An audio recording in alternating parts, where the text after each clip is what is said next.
Ashland, Oregon. Summer 2019. There's something I need to say before I tell this story. I'm not trying to convince anyone to believe me.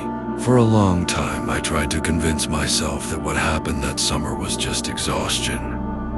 Too many night shifts, maybe my mind playing tricks on me. But there's one problem with that explanation. My wife, Martha, saw it too. And whatever we saw that night, I don't think it ever really left. The night shift. Back in 2019, I worked maintenance at the small municipal airport in Ashland. It wasn't a big airport, just 2 runways, a few private hangars, and a small terminal that looked completely abandoned after 10 p.m. Night shifts only had 2 workers, me, and another guy I worked with. I won't say his name. After what happened, left Oregon. That night in July was unbearably hot. The asphalt was still radiating heat when I parked my truck near Hangar 3. My co-worker was leaning against the door smoking. Late again, Noah, he said. 5 minutes, I replied. Martha wanted me to fix the garage door before leaving. Elogate. What marriage and night shifts? Bad combination. We walked into the hangar. The small planes sat in silence, like sleeping animals. Our footsteps echoed through the metal structure, and that's when the first thing happened. Something moved. No footsteps. No sound. Just a shadow sliding across the back wall. I thought it was my flashlight until my co-worker said, "Did you see?" We looked at each other. Neither of us spoke for a moment. "Probably the light outside," he said finally. But there was one problem. The outside light was behind the hangar, the third shadow. Around midnight, we stepped outside to close the hangar doors. The sky was clear. Stars everywhere. We were walking toward Hangar 2 when I noticed something strange on the ground. The yellow light from a tall lamppost cast our shadows on the concrete. 2 shadows, meaning ease, and then a third one appeared. Longer, salutayer, standing directly behind us. My stomach dropped. "Don't move," I whispered. "Why? Look at the ground." "Hey, David." Silence filled the air. "Noah," he murmured. We turned around. No one was there. Just wind pushing an old metal door somewhere in the distance. But when we looked back at the ground, the third shadow was still there, and it was closer. Hangar 2.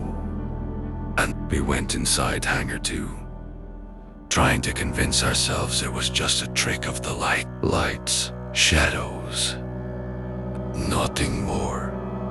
Then we heard it. A whisper, not a word, not a voice. More like someone breathing very slowly right beside our ears. My co-worker pointed his flashlight to the back of the hangar. "Hello." His voice echoed through the metal building, but something else echoed back. Another breath, and then we saw the wall. A shadow was forming slowly across the metal panels, but it wasn't coming from any light source. It was moving on its own, like something invisible was standing between us and the wall. The shadow stretched taller. First human height, then taller, thinner, too thin. "Noah, let's go," my co-worker said. I didn't argue. We ran outside. Martha's story. We sat inside the small airport office trying to calm down. My co-worker poured himself coffee with shaking hands. My wife always said this place was cursed. That caught my attention. Way, shrew. Stuart. She's into paranormal stuff. Primera, smile. My Martha. Hey, sigue. Well, according to her, before the airport was built, there was a house here. They burned it down. His answer made my skin crawl. People in town believed the woman who lived there wasn't normal. That's what they said. He took another sip of coffee, but when the fire was over, they never found her body. Right then, something hit the office window. Bang, bang. We fought. Turn it. A tall figure passed across the glass. Total terran war. Around 1A.M. We had to check the runway. Routine work. We took the airport truck. The radio hissed with static. The silence outside was so deep the engine sounded too loud. We were driving slowly when I saw something standing near the edge of the asphalt. Stop. The truck halted. A shadow stood near the runway. Hello. My co-worker shouted. He turned on the high beams. Nothing. The shadow vanished. You're imagining things, he said. But then the radio whispered something. Not words, just a rough voice, buried in static, and suddenly the engine died. The darkness was immediate.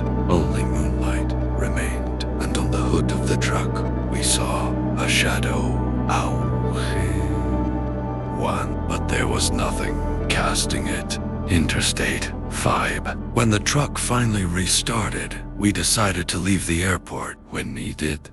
There, we drove toward Interstate 5, a long empty highway cutting through the dark, no cars, just our headlights. I'm quitting tomorrow, my coworker said. Then something appeared in the middle of the road. A figure. Is that a person? Primera, aske, slow down. The figure didn't move. When we got close enough, the headlights illuminated it fully, and I realized it wasn't human. It was too tall. Its body looked like solid smoke where its eyes should have been. There was only darkness. The thing slowly lifted its head, and I heard a voice, not in my ears, inside my mind. I found you. My coworker hit the gas. The truck drove straight through it. No impact. Nothing. But when I looked in the rearview mirror, Primera, sa, W, Italiano, sitting in the back of the truck, watching me. Marta. I got home around 3 a.m. Martha was awake in the kitchen. What happened? I told her everything. I expected her to laugh. Say, didn't it? She asked one question. Did the shadow look human? Primera, no dead. Se sigue. That's not a shadow. Then what is it? She took a moment before answering. Some entities don't have a shape of their own. What does that mean? It means they learn by copying. A cold feeling spread down my spine. Copying what? She looked straight into my eyes. People. Right then, the hallway light turned on by itself. We both looked at the wall, and we saw something that froze my blood. There were 3 shadows, but only 2 people in the house. The third shadow had my shape. I turned slowly. No one was behind us, but the shadow remained. Then something was happened. The shadow raised its arm at the exact same moment I did, except for one detail. The shadow tilted its head. I didn't, Martha whispered. Noah, I think it's finished copying you. I turned off the light. When it came back on, this shadow was gone. If you enjoyed this video, support the channel with a like, leave a comment, and share it. It really helps